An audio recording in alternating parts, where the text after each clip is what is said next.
భద్రాచలంలోని శ్రీ సీతారామచంద్రస్వామి దేవస్థానంలో రామ పట్టాభిషేకం వైభవంగా జరిగింది. శ్రీరామ పునర్వసు దీక్షల విరమణ తరువాత రోజు రామ పట్టాభిషేకం నిర్వహించడం ఇక్కడ ఆనవాయితీగా వస్తోంది. ముందుగా ఉదయం గర్భగుడిలో స్వామికి సుప్రభాత సేవ నిర్వహించారు. తరువాత కళ్యాణమూర్తులను బేడా మండపానికి తీసుకొచ్చారు. నిత్య కళ్యాణం అనంతరం పట్టాభిషేక క్రతువు ప్రారంభించారు.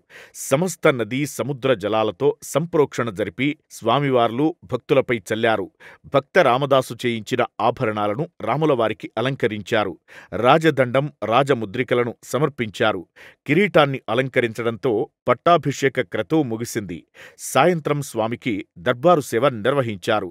అంతకు ముందు రోజు భద్రాచలం శ్రీ సీతారామచంద్రస్వామి దేవస్థానంలో బ్రహ్మోత్సవాల సందర్భంగా భక్తులు రామ పునర్వసు దీక్షలు విరమించారు. ఈ సందర్భంగా ఆలయ ప్రాంగణంలోనే రామపాదుకల శోభాయాత్ర నిర్వహించారు. అనంతరం బేడా మండపంలో ఇరుముడులకు ప్రత్యేక పూజలు చేశారు. ఇరుముడులను ధరించి ప్రదక్షిణ చేశాక భద్రుని సన్నిధిలో అర్చకులు మాలను విరమింపజేశారు.